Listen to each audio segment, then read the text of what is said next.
Hello बच्चों, let's read the question. Question कह रहा है if the eccentricity of an ellipse is 5/8 then and the distance between its foci is 10 then find the latest rectum of the ellipse. Let's consider हमें latus rectum find करना है, तो आइए consider करते हैं। Let's consider the equation of ellipse. Equation of ellipse consider करिए। वो होता है x square upon a square plus y square upon b square equals to 1।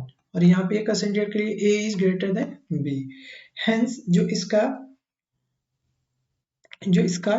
है, और यहाँ पे क्या दिया, एलिप्स का इंटेंसिटी क्या दिया है, एसेंट्रिसिटी वो दिया है हमारा ई, और ई क्या दिया है 5/8।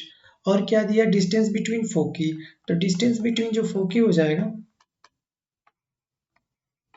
जो डिस्टेंस बिटवीन फोकी होगा वो होगा हमारा 2AE इक्वल्स टू क्या दिया है 10।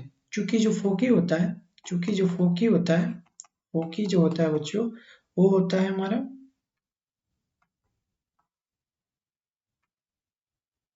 वो होता है प्लस माइनस AE कॉमा 0। तो इसलिए जो डिस्टेंस बिटवीन फोकी होगा 2AE, या फिर AE इक्वल्स टू 5, या ए की वैल्यू फाइंड कर लीजिए। और ई क्या दिया है हमारे पास, ई जो दिया है वो 5/8 दिया है, तो ये हो जाएगा 5/8 इक्वल्स टू 5।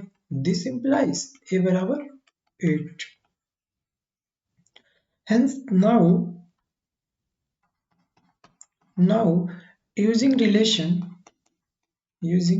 रिलेशन जो ए बी और ई में जो रिलेशन होता है वो होता है B square equals to A square 1 minus E square.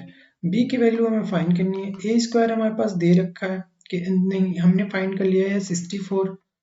1 minus E square की वैल्यू क्या हो जाएगी 25 डिवाइडेड बाय 64। तो ये देखिए क्या हो जाएगा हमारे पास 64 माइनस 25,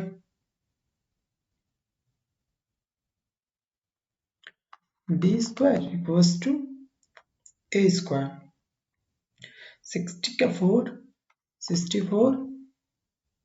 और ये हो जाएगा हमारा 64 माइनस ई स्क्वायर मतलब 25/8। इसको 64 माइनस 25 और डिवाइडेड बाई 64।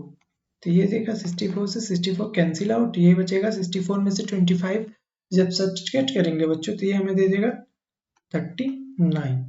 हेंस जो बी आया हमारा वो आया √39। नाउ लेटेस्ट रेक्टम जो हो जाएगा वो होगा बच्चों 2b स्क्वायर डिवाइडेड बाई ए। तो 2 और b स्क्वायर की वैल्यू 39 और a क्या है हमारे पास, a जो आया है वो 8 है, तो ये हो गया 8। 4 से डिवाइड कर देंगे, ये हो जाए 39/4।